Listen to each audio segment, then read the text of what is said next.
Welcome to Createch, the stage where creativity meets technology at the CogX Virtual Festival for AI and Breakthrough Technologies.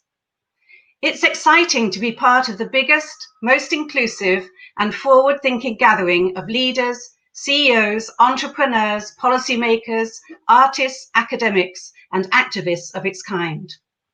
I'm Janet Hull, and I represent the UK Creative Industries Council, a community of leaders who together seek to safeguard, support and promote the UK creative industries, both around the UK and on the global stage.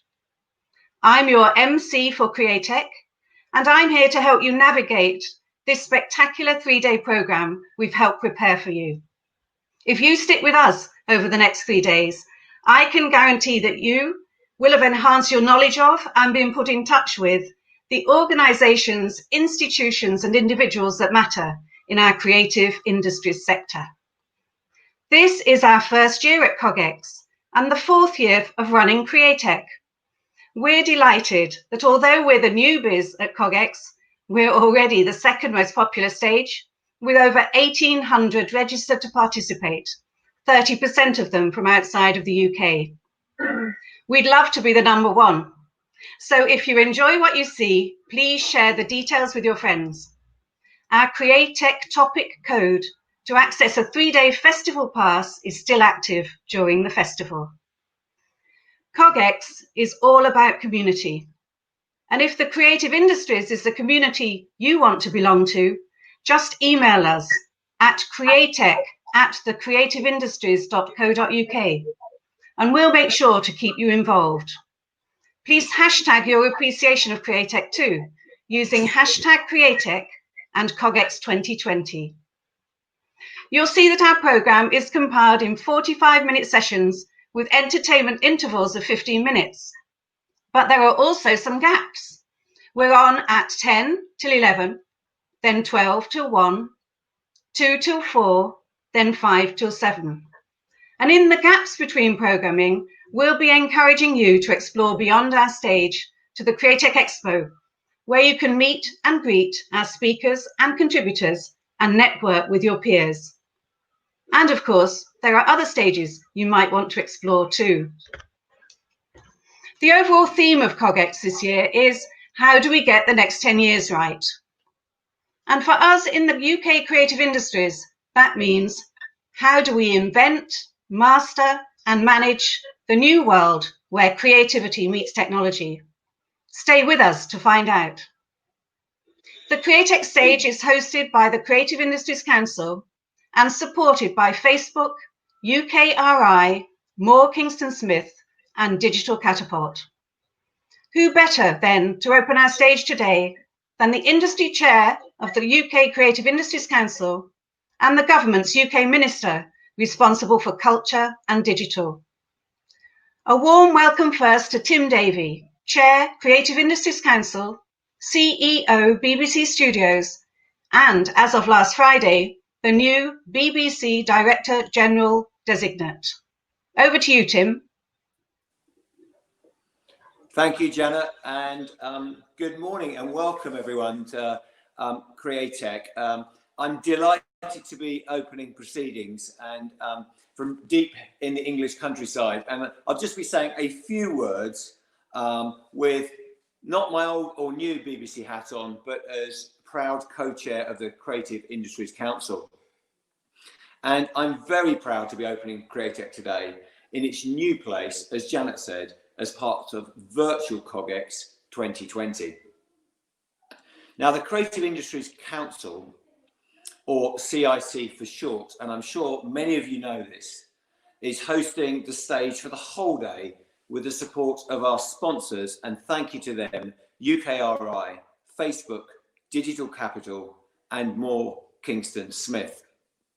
I won't keep you for too long, but I wanted to talk a little bit about the role of the CIC and the challenges faced by this sector, as well as the remaining great opportunities, and some insight into how our industry is responding, and give you a flavour of what to expect from the programme over the next few days. Now, the CIC is a joint forum between UK government and industry, a voice for the UK's creative industries, working in partnership with government and in particular 3 departments. We have ministerial support from the Department of Digital Culture, Media and Sport, DCMS, and the Department for Business, Energy and Industrial Strategy, BEIS, and the Department for International Trade. Our members, many of who will be tuning in now, are leading lights from across the creative and digital industries, including TV, computer games, fashion, music, arts, publishing, design, advertising and film. And we're working deep in partnership with sector bodies, the Creative Industries Federation, and doing great work with the government departments. And I want to thank everyone for all their tremendously collaborative work over the last few weeks and months. And all of us know that this industry punches well above its weight in terms of economic growth, generating over 110 billion of annual GVA. It's been growing at twice the rate of the UK economy since 2010 and accounting for over 45 million in exports. And we've had great growth numbers. And people who know me know I wax lyrical about this sector. It's got some great inbuilt advantages. It's across the UK, it's out of London, it's a major employer, it's connected with industries across and partners across the world. It's based on 250,000 or over 250,000 small businesses, and they're in every corner of the UK. And I always like to think about this sector not only as driving the economy, but also to critical who we are. It's good for the numbers, but it's also good for the soul. And I think products and services from the creative sector have also played a key role in supporting people as they stay at home during the lockdown. Sources of information, entertainment, home learning and cultural enrichment. I know that you and your families have all been thankful to the creative sectors and its wonders as we've been sitting in our houses and not venturing out. Now, what does the council do and where are we at? Well, simply put, the council exists to promote growth, and we have an excellent record together with government of driving that. We identify opportunities for the sector. We do this through intensive and constructive liaison between industry and our partners in government, coordinating implementation of solutions and policy initiatives. Since that landmark deal, the Creative Sector Industries sector deal in 2018, the CIC has been successfully working on a range of policy and delivery proposals to further boost growth across the creative industries over the next 3 to 5 years. These range from helping access to industry in key locations to get investment, boosting the flow and critically the diversity of talent into the industry, building R&D partnerships between universities and creative businesses across the sector, and establishing the Creative Industries Trade and Investment Board, which published an exciting industry-led strategy last year to boost exports, already growing fast by 50% by 2023. We also organised activity in a range of other areas, including apprenticeships, IP protection, support for growth in places around the UK via the Cultural Development Fund, and much, much more. 2 years on, the vast majority of these have been implemented, and we've seen some great progress. But of course, these are extraordinary times. And we face incredible challenges in dealing with the COVID-19 pandemic and working together to re-emerge strong and growing. The creative industries were already undergoing seismic and dynamic change, like so many sectors. And we've seen such fundamental changes in consumer behaviour wrought by technology and the impact of globalisation. For all of us, these can be daunting, but also energising, paving the way for innovation and the breakdown of barriers to entry for those with the best ideas, particularly in my industry. But COVID-19 is unlike any other challenge we have seen. For many, it has had a devastating impact on families who have lost loved ones and experienced serious illness. Lives have changed and no area is unaffected. And let's be clear, the jeopardy for the creative industries is extreme. It's a very serious situation across the board. Film and TV is challenging, with production paused and advertising heavily impacted.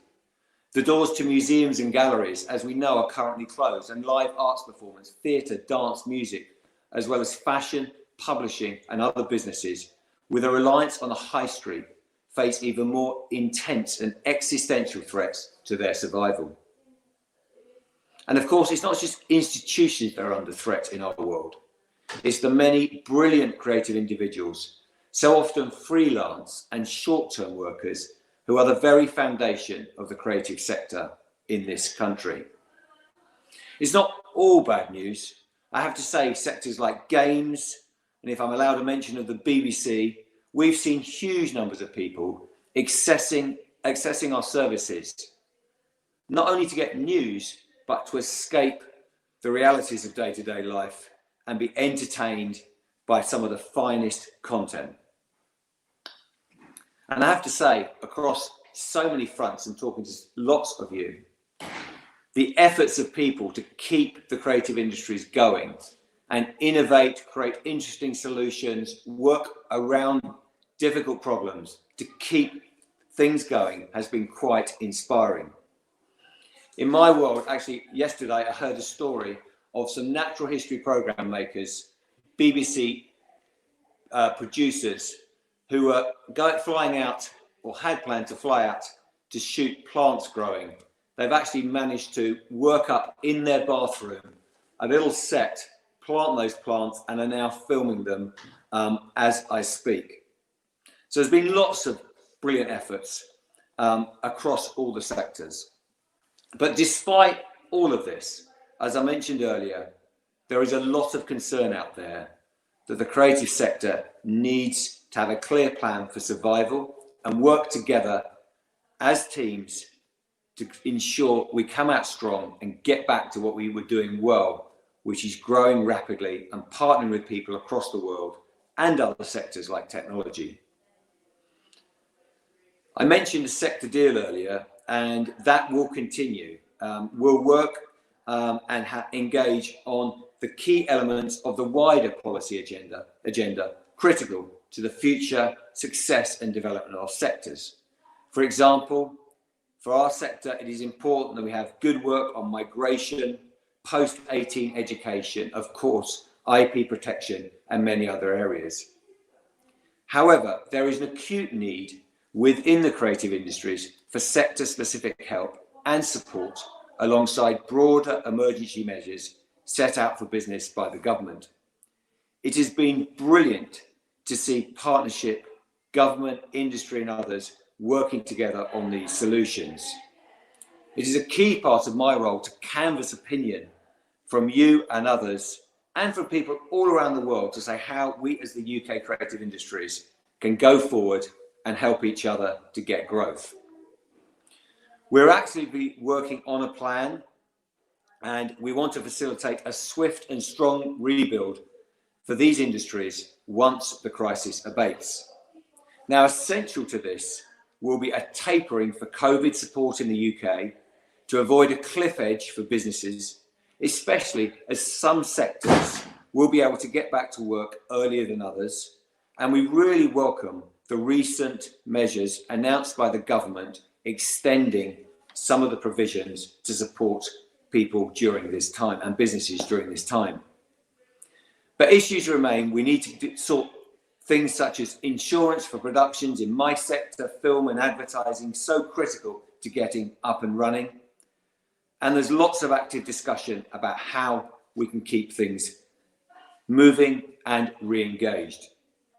In the coming days, we'll be sharing a more holistic plan, not only looking at ensuring temporary support continues, but how we can re-energise the sector for the long term, driving exports, working up major partnerships in R&D, ensuring our talent pipeline continues to attract the best and very diverse talent, and making sure businesses in our sector can get hold of the funding they need to fuel growth.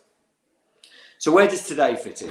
Well, let me talk a little bit lastly about Createch. It's clear from our experience across the industry that technology is key to growth and key to our recovery from the crisis.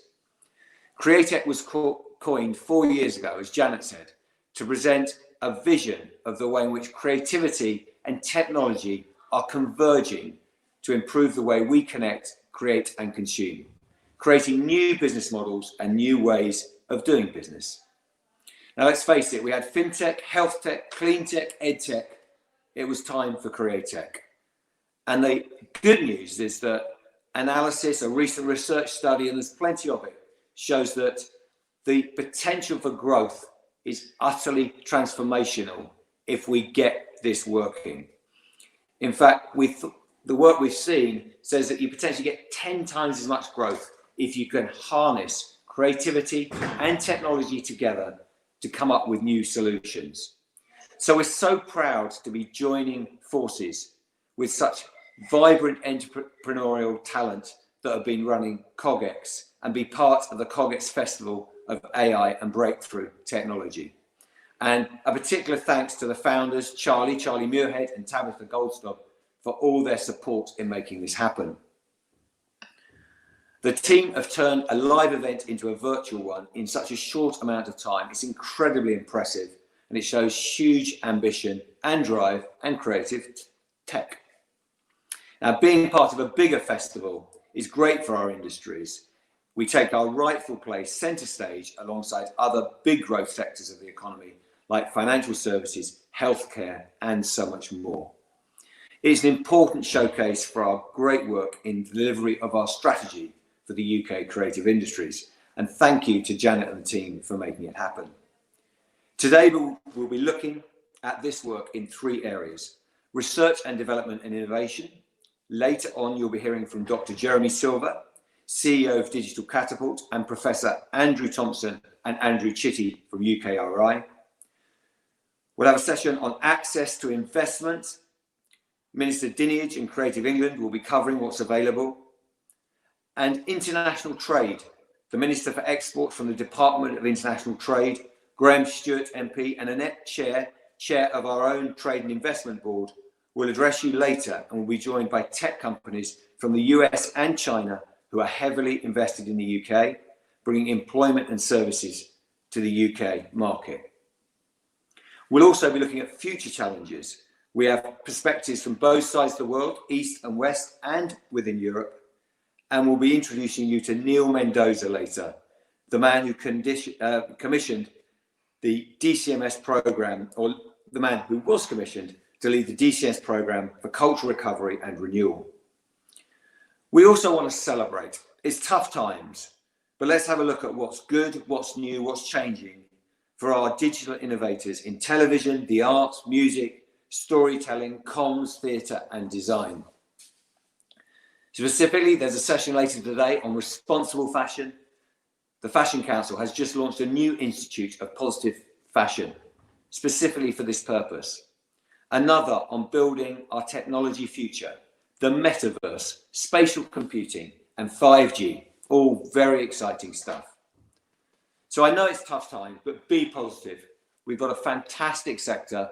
We're working hard together on plans for renewal. And I've been so impressed with the way we've been working with colleagues across the world. We may not meet face to face, but virtually people have been putting in tremendous efforts to keep things going and look to future growth. But first, with no further ado, I'm absolutely delighted to introduce you to Caroline Dinenage MP, Minister for Digital Culture at DCMS. Caroline. Thank you, Tim, for that introduction, and many thanks to Janet for inviting me to speak here today. I'm absolutely delighted to be participating in Createch 2020 at CogX. I'd also like to congratulate Tim for his very recent appointment as the Director General Designate of the BBC. It's incredibly well deserved, and I look forward to continuing our work together in the future. So my name is Caroline Dinenage. I'm the Minister of State for Digital and Culture at the Department for Digital Culture, Media and Sport. So what perfect opportunity to be here today speaking about how those two incredible worlds of digital and culture collide. And I'd like to start by saying two things, stating two truths. Firstly, that the importance of the creative industries simply cannot be overstated.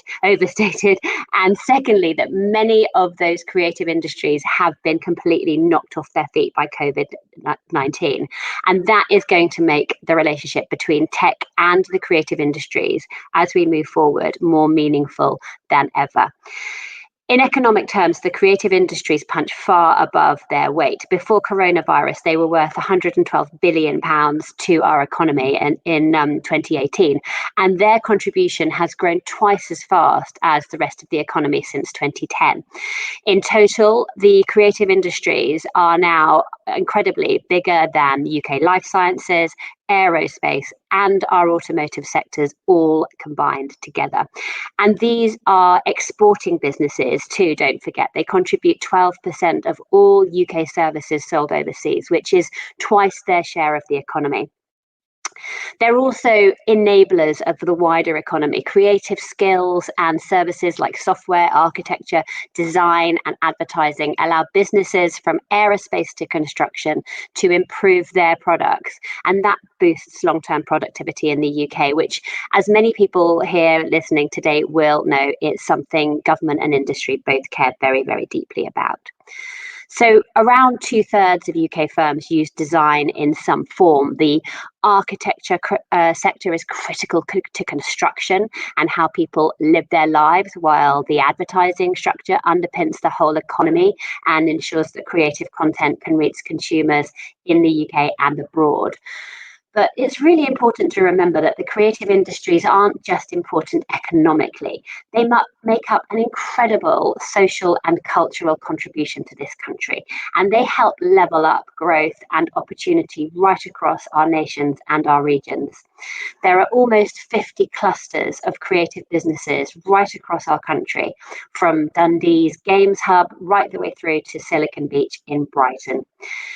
And this gives me the opportunity to make a completely unapologetic plug for the DCMS funded Creative Scale Up programme.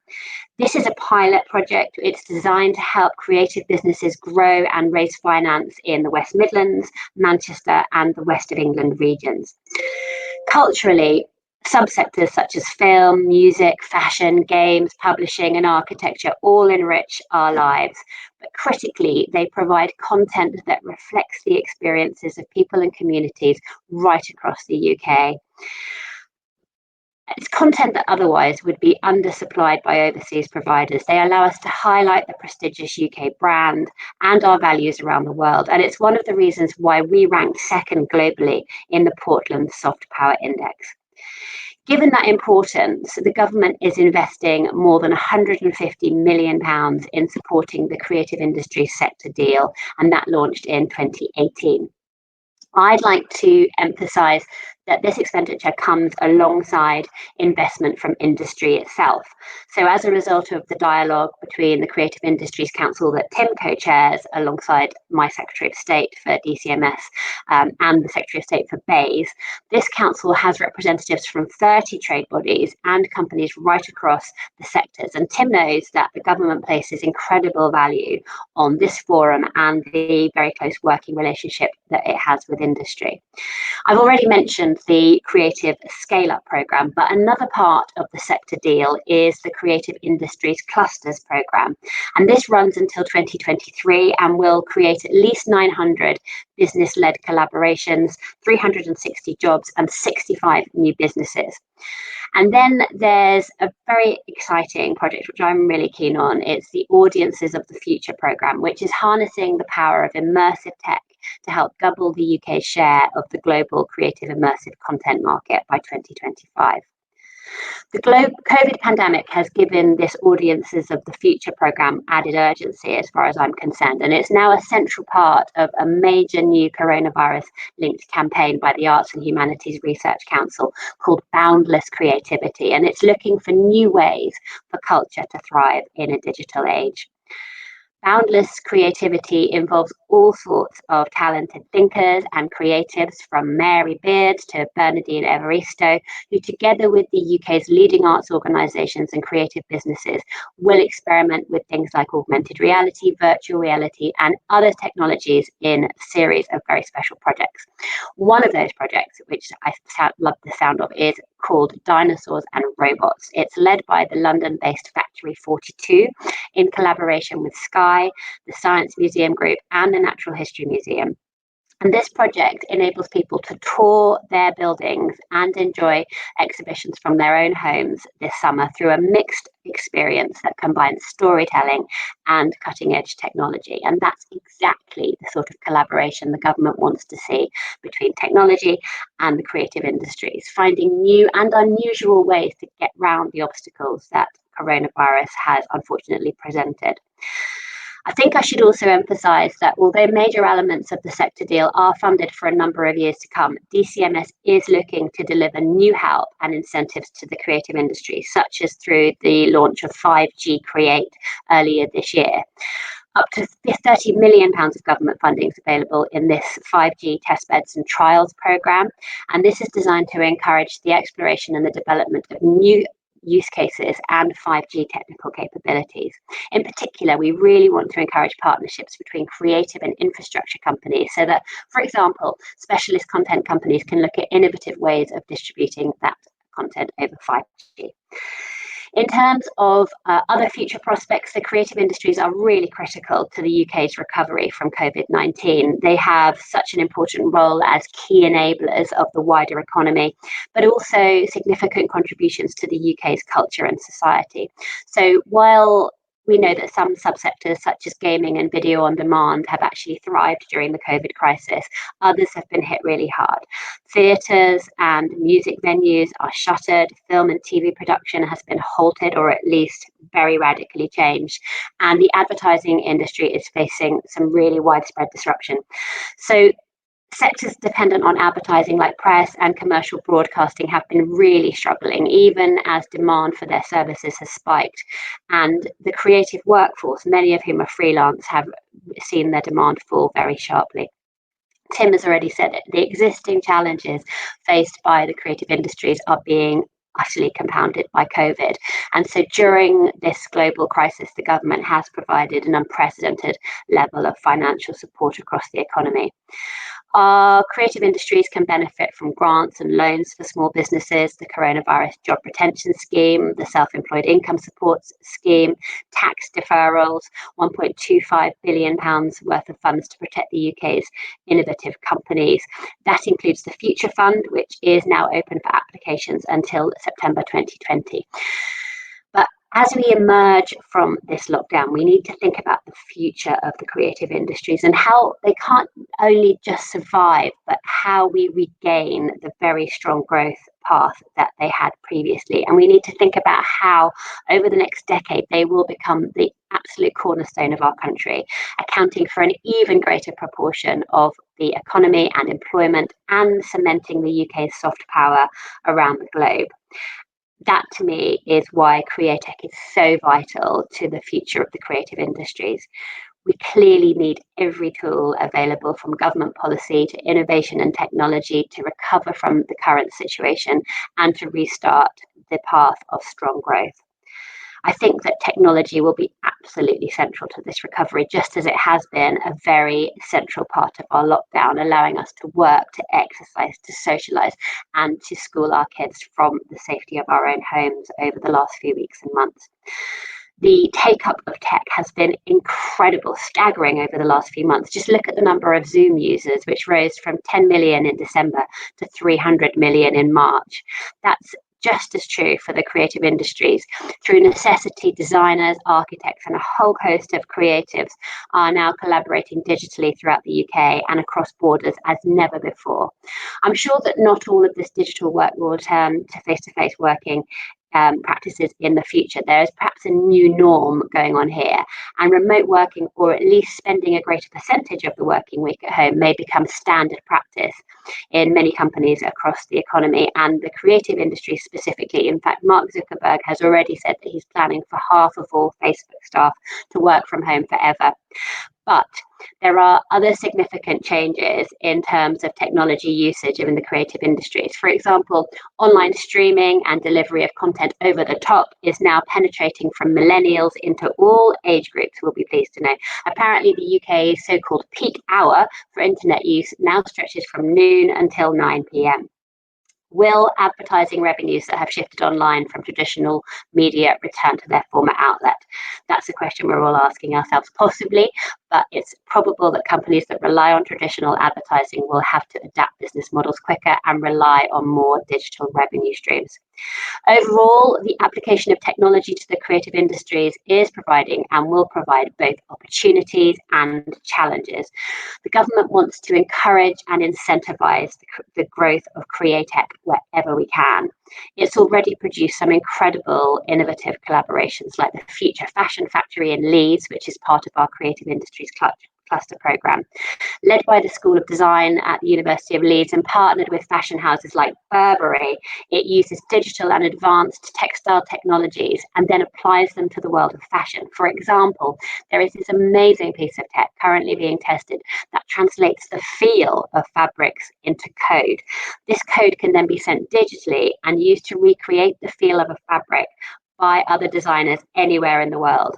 In layperson's terms, in my terms, that's done by a piece of kit from that code of the original fabric, creates and blows a column of air that combines smaller individual ones. And as you pass your hand over the column, and you literally feel what appears to be the original fabric, whether rough or smooth. It's incredible. Digitally conveying the tactile properties of a fabric is groundbreaking application of technology for our creative industries, and tech here is directly helping the creativity of our UK fashion designers, and also reducing, of course, the environmental impact of the sampling process. Another fascinating cluster programme is the Bristol and Bath Creative R&D project, which brings together the region's 4 universities, the watershed, and many industry partners to explore user engagement in new programmes. The cluster is working at several sites to combine 5G connectivity, extended reality technologies, and live arts to reimagine and develop the future of the creative industries. We need to build on these examples and the success of the Creative Industries Cluster Programme in general. As Tim has mentioned, DCMS is currently talking with industry through the Creative Industries Council, some of whose members I think are in the audience today, about how the government can continue to help the adoption of new technologies into the creative subsectors. Of course, achieving this has to come from a joint ongoing effort from all of us, the government, the universities, the entrepreneurs, the innovators, from companies with non-tech native subsectors themselves. We need the continued contribution of partners such as Digital Catapult, which is leading the early adoption of advanced digital technologies, and companies such as Improbable, which is pioneering groundbreaking tech applications in the game sector.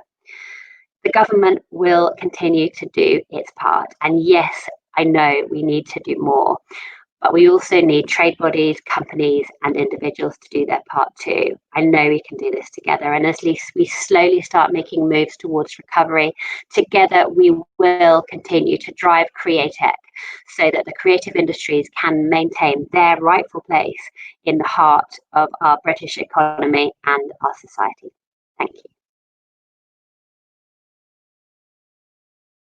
Want access to more CogX videos? Subscribe now for free at cogx.co.